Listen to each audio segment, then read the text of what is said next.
The Hornets tonight beat the Knicks 109-88. Gordon Hayward was spectacular tonight.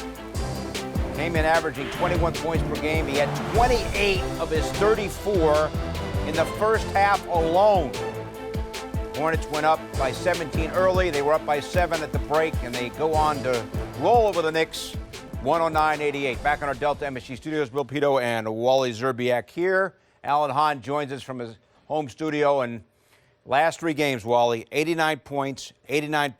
Tonight, 88 points. Doesn't matter how good the D might be. It's tough to win in this league if you're not going to even get to 90. No, and it's tough to win when you have guys out there who they look like open shots. Knicks are moving the ball. They're running their offense. Julius Randle's making some plays for his teammates, although he did have some careless turnovers tonight and kind of reverted back to, making some, plays that you kind of shake your head at. But it's just tough when you get those open looks and you can't knock them down.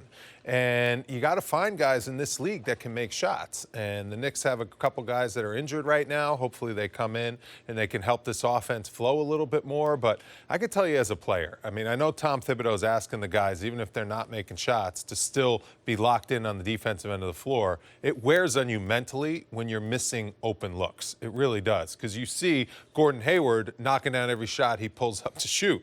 And all of a sudden, you're down 20 points at the beginning of the game, and you're like, okay, I'm going to try to play defense, but if I can't get in a rhythm offensively, if I can't get in a rhythm with my jump shot, there's nothing I can do to compete with this team. It's very demoralizing, and right now, that's what the Knicks are dealing with, some guys on the roster. That's absolutely what it is, Wally. It's your margin for error on defense is almost zero when you aren't making open shots like that.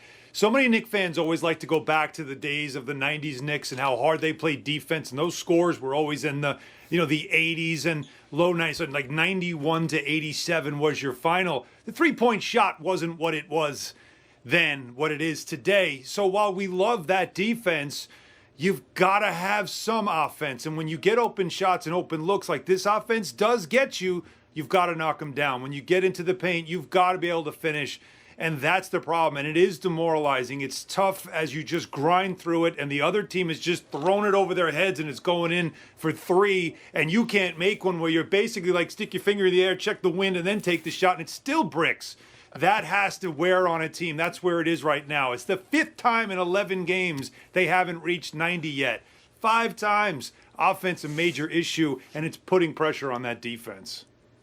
It's been said many times before, it's a make or miss league. It is. It's kind of windy in here. It's a little windy. It's a little drafty in here. I don't know. I could blame the wind on my jumper not going in the studio. Julius Randle, season low 11 points, got only 9 shots. Yeah. RJ Barrett, his last 3 games is 16 for 52. From 3, he's 2 for his last 21. Emmanuel Quickly, last 3 games, 2 for 23. Just some of the numbers. RJ, Wally, is getting open looks. The question is, do you keep shooting from the outside? Because when he's been going to the basket, a lot of times he's been able to finish. No. RJ's got to stop shooting threes. He really does. To me, these numbers are just glaring. 2 for 21 in his last 21 three-point attempts. And he went through, I think, an 0 for 21 stretch earlier on in the season. He is a tremendous slasher. He scores at will when he gets to his left hand and he drives to the rim. At some point, you have to get your efficiency numbers up by just attacking the basket, getting yourself to the free throw line, and making mid-range jump shots. Right now, the three-point shot is hurting his percentages, and it's hurting the team because he's playing so many minutes. He gets a ton of shots, almost as much as Julius Randle. Julius Randle and RJ Barrett are the 2 guys that are leading the Knicks in shot attempts. And when RJ Barrett is shooting around 30% from the field, you can't win like that when your second most shot attempt guy is not making a high percentage of shots. So he has to rethink his game right now until he can get that three-point shot and that outside shot to at least be serviceable at the NBA level.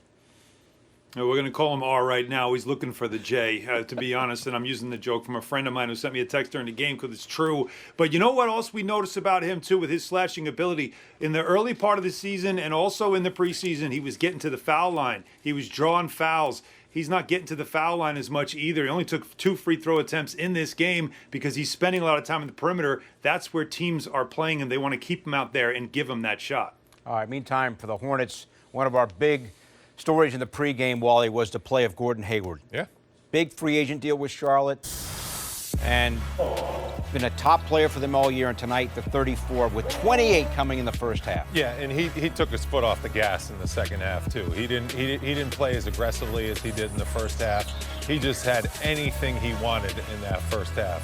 And and he's in a good place too. This is a good spot for him in his career because he's the #1 option, and he has great passers around him that really know how to get him the basketball. And he's reminding people in the NBA who have just been beating down on him for the last 3, 4, 5 years since he's been in a Celtic uniform of how good he really is. I mean, this performance, the efficiency, and the start that he's off to this season, he's reminding people that he's one of the best players in the league still.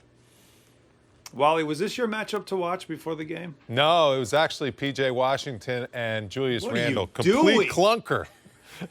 Come on. Because, I mean, not The to Wally pick on Hex. Barrett, but We had the that Wally was Hex tonight. But that was his matchup. That was Barrett's matchup. So not only was he struggling at one end, but he was also having a hard time going up against an all-star who was just bringing it to him in the first half of this game.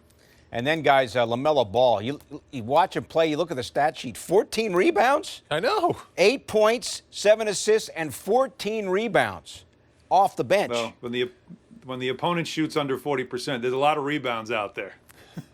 What do you see from him, Wally? Well, I love his game. I mean, this is a guy as a shooter you would be ecstatic to play with. Look at this pass. Full court on the money to Gordon Hayward. Just has a feel for who has the hot hand and how to get guys involved. He just moves effortlessly on the court. The way he handles the ball, it's on a string. The jumper, that needs a little bit of work. He's another one of those guys like R.J. Barrett who would be a lot better off not always settling for that jump shot. But if he can take good shots, if he can become at least a consistent, serviceable three-point shooter, I mean, there the field goal is 3 for 13, but you can't shy away with all the other stuff he does. Plays the passing lanes. He's just cat-like quickness on defense. He's really a good defender if he doesn't over-gamble and go for steals too much. I think he's going to be really good, and he's in a good place with good scorers and shooters around him, which really helps his numbers and helps his assist numbers big time.